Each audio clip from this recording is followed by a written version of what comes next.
नमस्कार।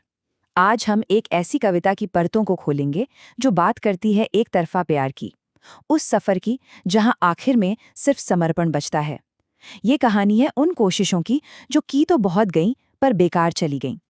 तो कविता की पहली ही लाइन, बिल्कुल शुरुआत में ही एक भारीपन है, एक हार का एहसास है। लाख प्रयत्न बेकार गए। जरा सोचिए इन शब्दों के वजन के बारे में। ये सिर्फ शब्द नहीं है, ये वो एहसास है जब कोई अपनी पूरी ताकत से लड़ी हुई लड़ाई हार जाता है, जब सब कुछ दांव पे लगाने के बाद भी हाथ खाली रह जाते हैं। तो यही सवाल उठता है ना, कि आखिर होता क्या है जब प्यार कोई जीत नहीं बल्कि एक सरेंडर, एक समर्पण बन जाता है। चलिए आज इसी इमोशनल सफर को समझने की कोशिश करते हैं। तो इस सफर का पहला पड़ाव वो है जब इंसान मान लेता है कि वो हार गया है। ये एक सीधी सीधी साफ स्वीकृति है और एक तरफा प्यार में की गई अनगिनत कोशिशों का एक बहुत ही पावरफुल कबूलनामा भी। मतलब यहाँ कहने वाला अपनी हार मान रहा है पूरी तरह से। और ये जो लाख प्रयत्न वाली बात है ना, इसका वजन बहुत गहरा है। ये कोई नंबर नहीं है, नहीं, ये वो थकावट है, वो लाचारी है, वो निराशा है जो तब महसूस होती है जब आप कोशिश करते जाते हैं और सामने से कुछ नहीं मिलता। अब जब हार मान ली तो अगला कदम क्या होता है? वो होता है अपने रिश्ते की सच्चाई को देखना। उसकी असलियत क्या थी, उसकी कीमत क्या चुकानी पड़ी, इसका हिसाब किताब करना। और ये एक ऐसा सच है जो सच में दिल तोड़ देता है। और यहीं पर कहानी में एक बहुत बड़ा ट्विस्ट आता है, एक रियलाइजेशन कि जिसे अब तक प्यार समझा जा रहा था वो तो प्यार था ही नहीं, वो तो एक सौदा था, एक व्यापार, एक ऐसी डील जिसे सामने वाले ने बड़ी आसानी से मान लिया। क्यों? क्योंकि कीमत तो सिर्फ एक ही तरफ से चुकाई जा रही थी। तो देखिए, प्यार और व्यापार में फर्क तो होता है ना? प्यार होता है एक इमोशनल कनेक्शन, दो लोगों का जुड़ना। और यहाँ क्या हुआ?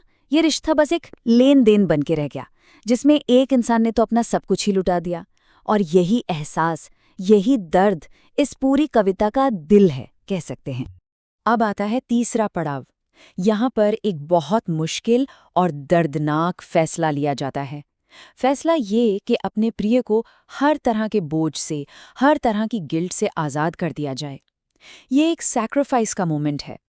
और यहाँ मुक्ति शब्द का इस्तेमाल हुआ है। इसका मतलब समझना बहुत ज़रूरी है। ये सिर्फ आज़ादी या फ्रीडम नहीं है। यहाँ इसका मतलब है एक ऐसा त्याग जिसमें अपना कोई फायदा ना हो, मतलब दूसरे को आज़ाद करने के लिए खुद ही सारी इमोशनल कीमत चुका देना। और फिर ये लाइन आती है, ये आंसू बस दो धार गए। कितनी सादगी से कही गई बात है। ये दिखाती है कि दुख कितना शांत और पर्सनल है। ये दर्द एक निजी बोझ है। इसे दुनिया के सामने तमाशा नहीं बनाना है। बस आंसू चुपचाप बिना शोर किए बह गए। तो अब हम पहुंचते हैं चौथे पड़ाव पर। यहाँ पर अब दुनिया का एक कड़वा लेकिन सच्चा, एक यूनिवर्सल ट्रूथ स्वीकार किया जा रहा है। प्यार, जुदाई और दूरी को लेकर ये एक्सेप्टेंस का फेज है। और वो सच क्या है? वो इस एक लाइन में छिपा है।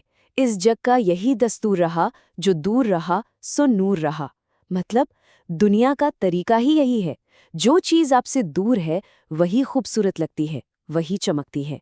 ये एक दर्दनाक सच है, लेकिन अब इसे मानने के अलावा और कोई चारा भी तो नहीं है। यहाँ पर ये एहसास हो रहा है कि शायद बहुत ज्यादा पास चले जाना ही हार की वजह बन गया। होता है ना, जब हम किसी चीज के बहुत करीब चले जाते हैं तो उसकी चमक फीकी पड़ने लगती है। दूरी एक पर्दा बनाए रखती है, चीजों को खूबसूरत दिखाती है। और इस रिश्ते में पास आने की कोशिश ने ही सारा नूर, सारी चमक छीन ली। अब हालत ये है कि इंसान इमोशनली पूरी तरह से खत्म हो चुका है, बिल्कुल खाली। ना अब कोई और दर्द पालने की हिम्मत बची है और ना ही कोई नए सपने देखने की चाहत। ऐसा लगता है जैसे जैसे जिंदगी की पूरी कीमत अदा कर दी गई हो। हम प्राणों का मोल उतार गए, अब कुछ बाकी नहीं है, ना खोने को ना पाने को। और अब हम पहुंचते हैं इस सफर के आखिरी और सबसे, कह सकते हैं, विरोधाभासी पड़ाव पर। एक ऐसी जगह जहां दर्द ही एक कीमती याद बन जाता है। ये कविता की आखिरी बात है और शायद सबसे दिल छू लेने वाली। ये दुख भी कितने मीठे हैं, तुमने दिया है सो इन्हें जीते हैं। सोचिए, दर्द देने वाला इतना खास है कि उससे मिला दर्द भी मीठा लग रहा है। ये वो मंजिल है जहां दुख अब शिकायत नहीं है बल्कि एक तोहफा है और उसे जिया जा रहा है। तो आखिर में बात बस इतनी सी है कि सब कुछ तो वार दिया गया, अब बचा क्या है? बस ये दुख, और यही दुख उन दोनों के बीच का आखिरी कनेक्शन है, आखिरी धागा। और इसीलिए इस दर्द को भी सहेज कर रखा जा रहा है, क्योंकि ये उसी से मिला है जिससे प्यार था। ये है समर्पण की इंतहा। तो ये कविता हमें एक बहुत ही गहरे सवाल के साथ छोड़ जाती है, एक ऐसा सवाल जिस पर सोचना जरूरी है। क्या दर्द वाकई सबसे पाक, सबसे शुद्ध तोहफा हो सकता है?